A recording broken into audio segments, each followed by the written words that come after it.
I guess the question is this series really worth all the hype?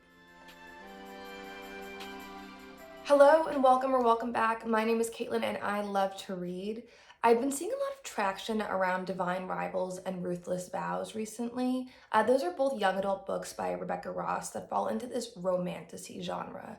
Kind of a combination between romance and fantasy that is super popular right now. Divine Rivals especially has been blowing up on TikTok. And for that reason, I actually deferred reading it for a while. I had been recently burned by Fourth Wing, another young adult romantasy that had been just absolutely everywhere on the internet.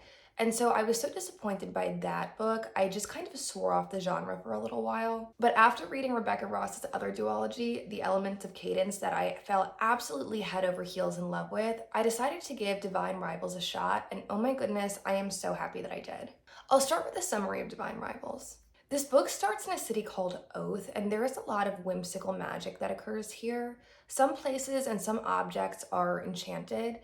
For example, you can find tea stores whose kettles never turn cold, and if you go into shops, some of the items in these enchanted shops may walk towards you if you can afford them, and the ones that you can't stay back. In this city lives our female main character, Iris Winnow. Iris is an 18-year-old high school dropout who is an incredible writer and works as a journalist in the local newspaper called the Gazette. Her workplace rival is another journalist named Roman Kit, and he's our male main character in this book. And I'm just going to start by saying how much I loved these two characters, both individually and as a couple. I thought that they were amazing. They were so fun to read, and their character growth in this book is unmatched. When we start the book, Roman comes across as somebody who the world has been handed to him on a silver platter. He comes from a wealthy and well-known family in the area, and he starts off a little cocky, self-assured, and a little stiff. Meanwhile, Iris is barely keeping it together. Although she presents herself as a very hard worker and a go-getter, her family situation is just falling apart, so she keeps her private life really private. Everything is very close to her heart. Now I'm gonna back it up a little bit and drop a little lore that's important for the rest of the context of the story. The gods of this world have been in a deep slumber for many years, and suddenly they awaken. Now the god Dacre and the goddess Enba have both awakened, and they start to wage war on each other.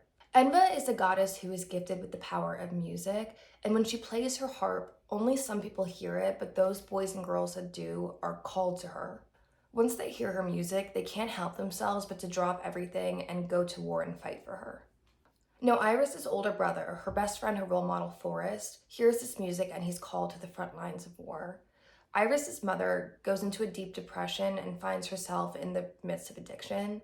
Basically, she loses her job, she sells off all their possessions, and all the money that Iris is bringing in, she just takes it and drinks herself into a stupor. Now, Iris desperately misses her brother, and she hasn't heard from him since he left. She wonders, is he even alive? So she starts writing him letters that basically describe her deep fear as to the situation that's happening, their mother's health, her hope to see him again, and everything that's going on at home. She writes them on her typewriter, which is a family heirloom, and slips them under her dresser to store them, but to her surprise, they vanish. She wonders if her wardrobe is enchanted, and she hopes that these letters are getting to her brother, so she continues to write them. But to her surprise, she does get a letter back that says, "This isn't your brother." And who are these letters going to if not her brother?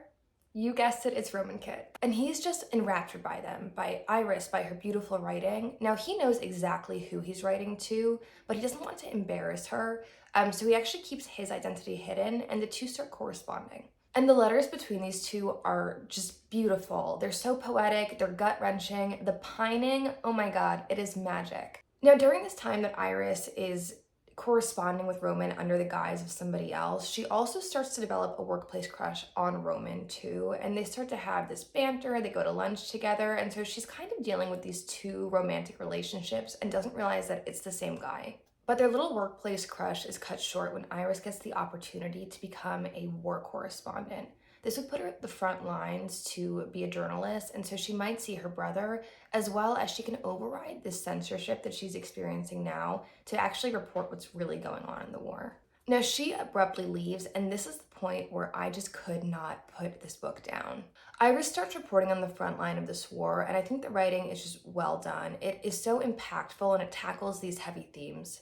And Roman is absolutely heartbroken when Iris leaves. He thinks he may have lost his chance, but Was it the wardrobe that was magic, or was it the typewriter?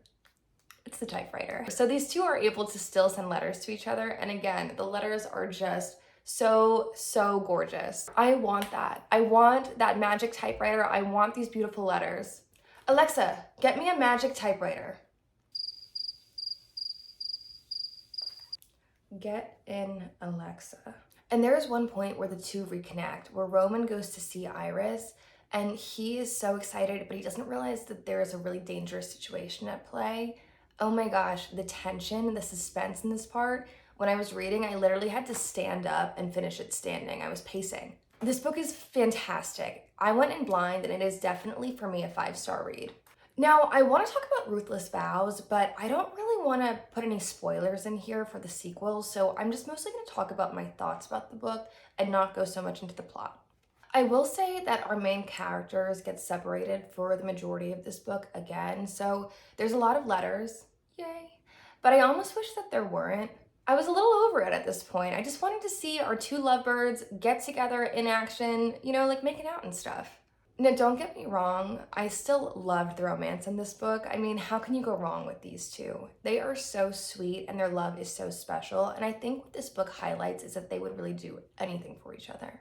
Now, the pace was slower in this book, where I finished Divine Rivals in a day. Ruthless Vows took me a lot longer because I kept putting it down. I think a large part of the difference in pacing was that they kind of shied away from the romance and refocused on the war in this book. They went really in depth on the gods, both Enba and Dacre, and war tactics, and really just went into the why of the whole thing. Now, I think this causes the front end of the book to be slow because of all of the information that we get, but it does really pick up in the last third of the book. I did really like the ending to this. I felt like it gave me that closure that I like in a duology. Now, I do think it was a little far-fetched that it seemed like these two were single-handedly saving the world, but I'll forgive it because I like the book. I don't think it's nearly as strong as Divine Rivals or as fun, so for me it's like a 3.5 or 4 stars. But overall, I really liked this series, and I'm so happy I read it. I would definitely recommend it if you're looking for some kind of fantasy or romance or romantasy or just something fun to read. So is it overhyped? In my opinion, definitely not. Thank you guys so much for joining me. I had so much fun making this video, and I hope you had a lot of fun watching it. If you did, please subscribe, and I'll see you soon.